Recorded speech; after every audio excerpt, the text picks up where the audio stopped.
Hi, this is Sharda Ugra here, talking once again about my something related to the column I've written for Hindustan Times this week, which is about what does the Indian team think about how journalists are handling their issues, problems to do with what they would like to see, not see.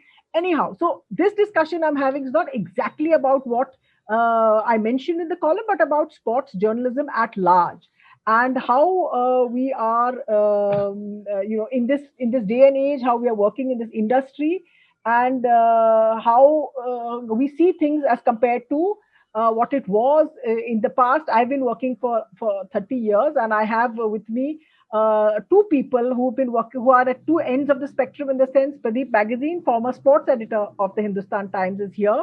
Hi Pradeep, welcome Hi. to, and Rasesh Mandhani, who's a senior associate editor at the Hindustan Times now.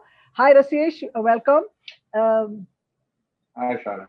and Rasesh has been in sort of the literally the front lines of the change that took place. He's worked in television before, so that's the kind of discussion we would like to have. That's the kind of a conversation that we want to get going about this.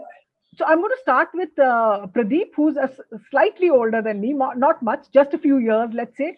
Pradeep, can you just tell everyone who's going to be watching this video what access was like at the time, what cricket journalism was like at the time when you began, and particularly if you see it in contrast to what's happening today, and if you've got some terrific old time stories, we'd love to hear.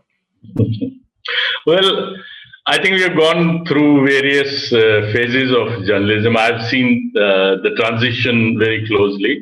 Maybe before me, say in 60s or early 70s, there was far more access. Obviously, there had to be because people who would cover international cricket were, I'm sure, just three, four guys, and there was no television. Even when I came in, there was no television at all. So just imagine no television and around five or six or seven at best covering cricket, and everyone relying on print, even the players. I lived through a time when the players were mortally scared of what was written in the print because they would think that whatever is written would influence their chances of either being selected for the Indian cricket team or even being retained.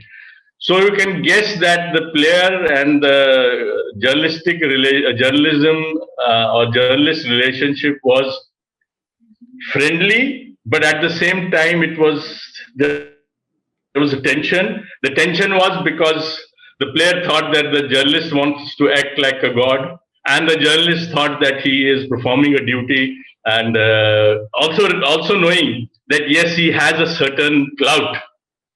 So it was very different from what Ritesh has gone through. I'm not sure, but what I have seen of television journalists seeking access, but the access not being there. The players were stars then, but now they are superstars. As you have written in your column, the kind of money now they've started earning.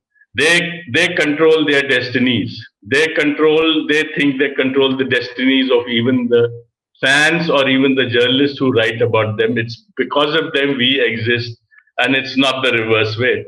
So obviously there are going to be issues. The issues now today, the Indian cricket team believes what I read, and I think they think that they are the ones because of whom the world kind of survives around them. And how dare anyone question them on how they perform?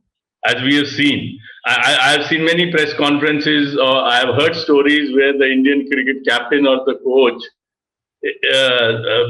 believes that it's either you are with them or against them. There is no middle way. There is no, it's a sport. Somebody has performed badly. We have a right to question his performance. We are not being critical of that individual as a person, but as a performer. But I think these days, those days have gone where you would criticize a player and he would come to you next day and say that why did you criticize? What's wrong?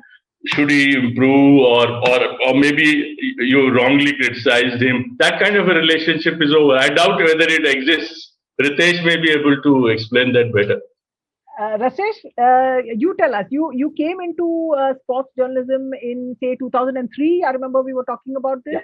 Yeah. You came into news television, which was just very fledgling, just beginning. What was it like at the time, and what was the kind of pressure that there was on a journalist like you to give the world, cricket news, stories, gossip, analysis, whatever it was? Yeah, so I actually started off with Fred Sharda for a year, and then, but largely I've been a television journalist. I've come back to writing now. So through that first decade from 2003, 4 onwards, when I joined television, there were of course a lot of pressures. I mean, television is relentless, as we know. I don't know if we were doing any meaningful work at the time, but there was the news wheel in the channel relied upon cricket coverage because the political space didn't occupy as much of air time as it does now. So there was a lot of cricket content which didn't just rely upon our daily bulletin in the evenings. Through that, there was a developing cricket story. Then the channel wanted it, so you were on it all the time. I mean, if, for example, if a Monkey Gate scandal breaks out, you are there. You're supposed to catch hold of the BCCI, headquarters and the administrators there, get their immediate reaction, try and get into what their next line of action would be aware of how the Indian team is thinking back in Australia as well. If you're on tour, then you're expected to chase those exclusive of the players as well. So this protocol of players not being allowed to speak with the media on tour was there, but it wasn't as sacrosanct. So you still, if you were enterprising as a journalist, you would get those player interviews. If you missed out, you were chasing those interviews. So it was relentless. So the pressure was there. But perhaps there was a little bit more access than it is now with the advent of social media, digital, and all of that.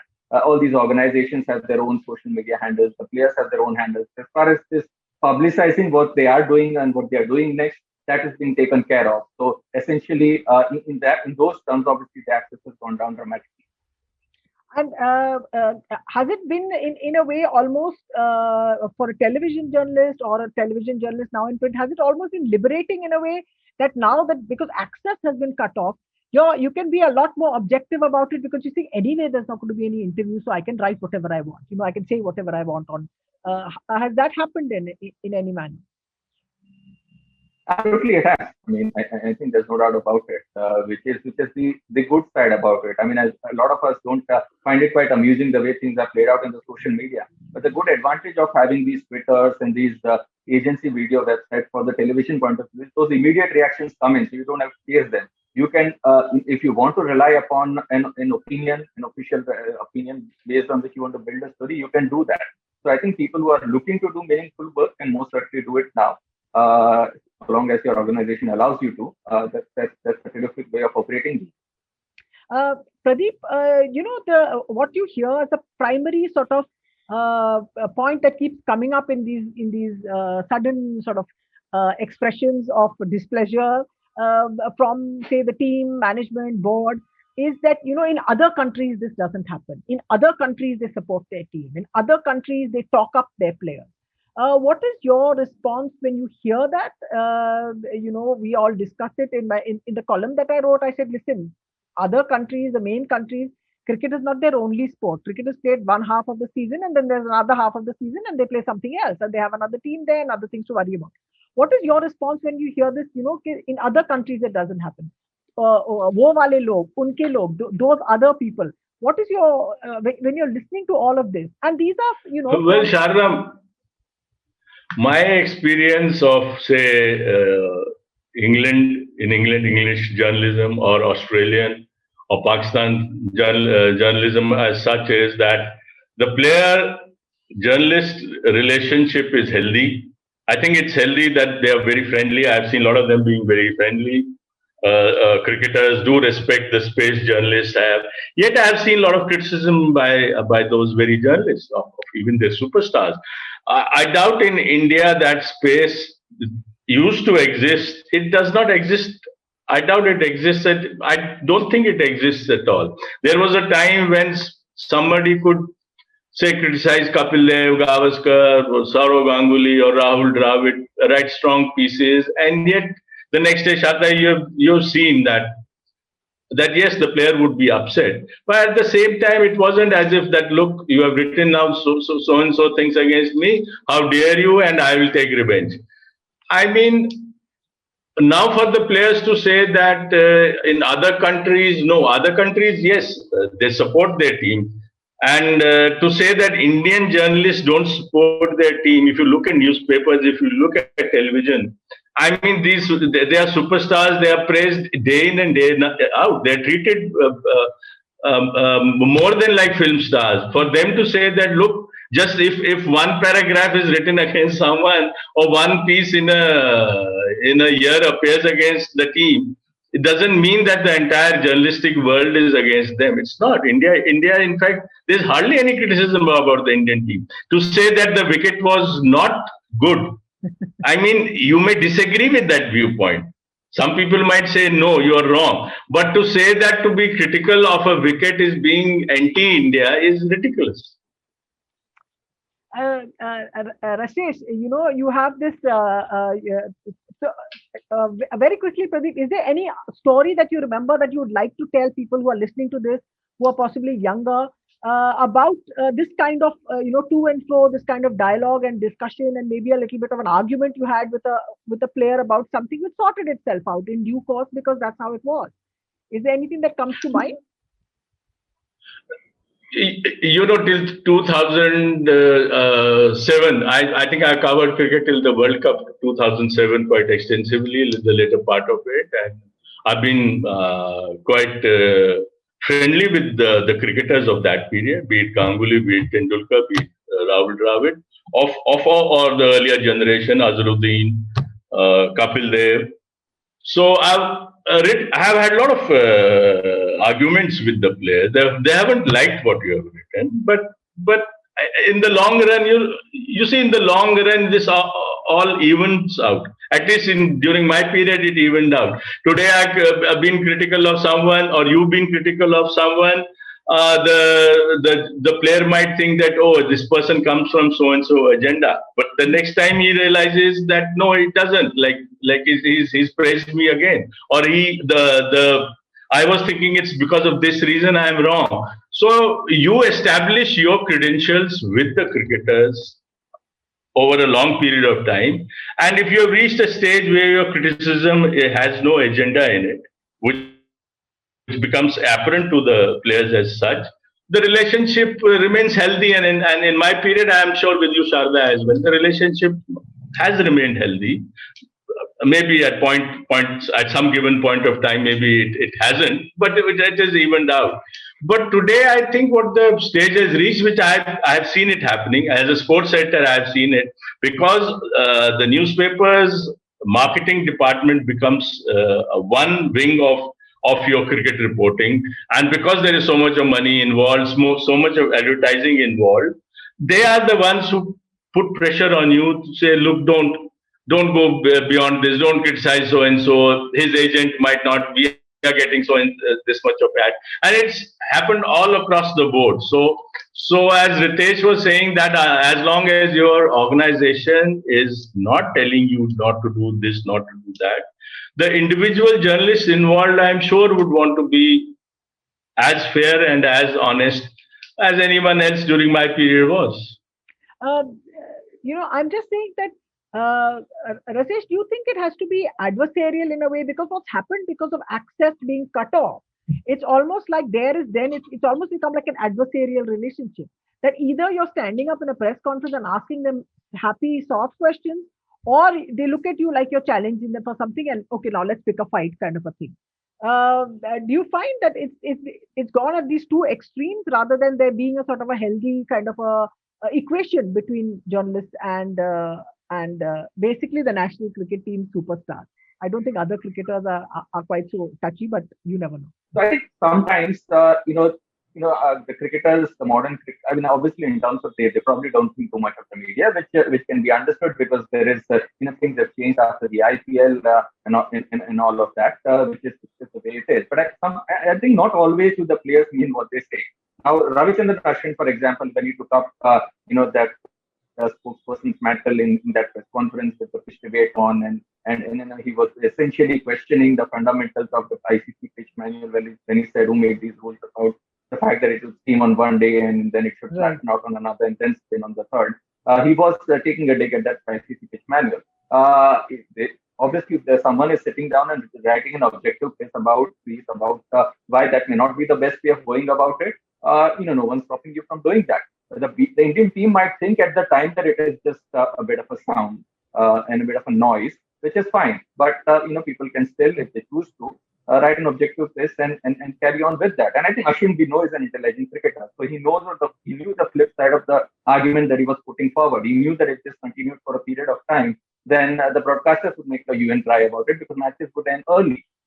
And there's a reason why the fourth test match cricket wasn't a mirror image of the second and the third test match. The Indian team obviously felt slighted with the fact that there was this change in the World Test Championship rule. They needed to reach the final. They prepared the wicket that they did, and they won the series. So, objectively speaking, if people want to write pieces based upon their understanding of the wicket and the way the things have been over a period of time, you're allowed to do that. The team may not like it for a period of time, but even now, I think the players who understand the media, and a lot of them do, over a period of time, they do realize where you're coming. Pradeep, finally, what is a sort of way ahead of this, a way forward from this? What would you say to young journalists? Do you think they're actually in a good position because they don't need to have any equation with anybody? Do you think that it's fine? This is what it is, and now it's open season on everything and everyone, and we don't. Well, Sharda, if the organization realizes, because it started from my time only, that access became very important because everyone thought that since people are watching matches on television, we need something extra. And what is that as something extra? It's like gossip. What does Tendulkar do when he's not playing cricket? How many friends he has, and what brands is he endorsing? So for that, a reporter is put under tremendous pressure to get that kind of news, to get interviews, to get quotes. You need to know the players, and if the players are upset with you, they are not going to give you those quotes. So because of that, yes, the journalist was under tremendous pressure, and he wouldn't want to criticize the player, thinking that if I criticize him today, tomorrow the organization will say, get me an interview, and that player will refuse it. But if a stage has reached that where everyone knows there is no access, then I think you're right, it could be very liberating, because I know as the boss of the paper or as the owner of the paper that, look, this guy can't, but at least he's free. Let him be free to write what he wants to do. But that again depends that the marketing department, what kind of a pressure it brings on to your journalism of the paper. That the marketing department says, look, I want ads. I want IPL ads. I want ads of one-day cricket, the sponsors. And they say, oh, you're criticizing, you're saying, no, this is not right, that is not right. Why should I give you that? So in this kind of a relationship, I still feel it will be very difficult for the press, for the journalists to be very, very free, unless again the organization can withstand that economic, like, look, we are not here in the business of making money. We are here in telling our readers what's happening on the sports field. And look, at one thing should be clear, that we are not like doing political reporting where we are unearthing scandals or scams. All we are saying is, okay, this innings was not good, or this wicket wasn't good. Why? Heaven shouldn't fall for having said or written that. No, I'm saying unless a spot fixing scandal era. Just before we are going, I think I do want to say that probably the most unsavory part of this entire exercise has been when you have heard about television commentators being taken off the roster because they criticized people, because they didn't like the tone of the question, they didn't like the question, they didn't like the phrase, they didn't like a statement. That is actually disturbing, because the broadcasters are basically, television commentators are basically on your side. Actually, institutionally, they have to be on your side. So when that happens, it begins to get a little bit unseemly and a bit sort of not cricket, very old-fashioned phrase. And just maybe a quick response from both of you before we go. What happens, when the Lipside book, maybe I've asked the question again, was reviewed? They said, listen, sports journalism has to be about almost fantasy and fiction and good things. And so don't take this a little too seriously. Like Pradeep was saying, it's not a political scam or things like that.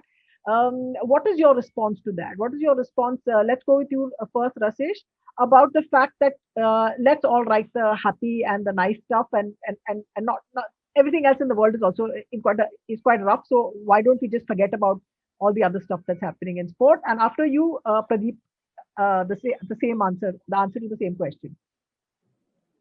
Yeah, but I think even there, Shada, perhaps things have changed in cricket, haven't they? I mean, particularly with the advent of IPL. I mean, I realized as a commerce graduate who came into sports journalism, and as soon as the IPL took off, you realize that you had to have a fair understanding of sports law to be able to do stories well.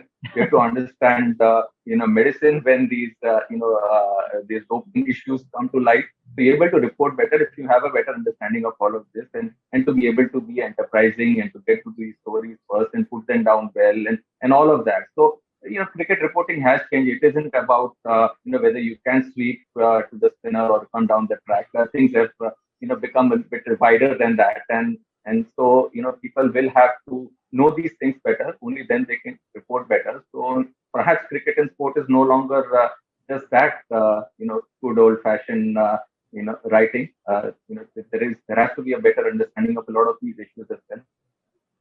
Pradeep, your turn. Yeah, I agree. I mean, you have to have a better judgment and sense of what business is all about, because sport no longer is just the sport we watch on the field. The stakes are so high in terms of money. It's a business deals in crores, in millions, in billions. And for cricketers or the establishment or the board to think that they are just a mere sports body is wrong. We see the scandals breaking. We see the kind of money which exchanges hands. We know that it's like a corporate body. They have to be transparent. They have to have some ethics, some fundamentals in place. And similarly, a sports reporter has to have an understanding of it. So it can't deal. They can't say that, look, when it comes to criticism, we are players, superstars, don't criticize us. But when it comes to their own businesses, we should shut our eyes and say, look, you go ahead and do whatever you want to do. No, it doesn't work that way. Thanks so much, Pradeep and Rasesh. We could talk for a very long time. One of our pet topics at the moment. But there's a match this evening. We'll all be watching. Thank you so much for being a part of this conversation. And let's hope that people understand our jobs and what we do and why we do what we do. Thanks very much. Thank you, Shada. Thank you, Ritesh. Thanks, Shada, for having me. Thanks.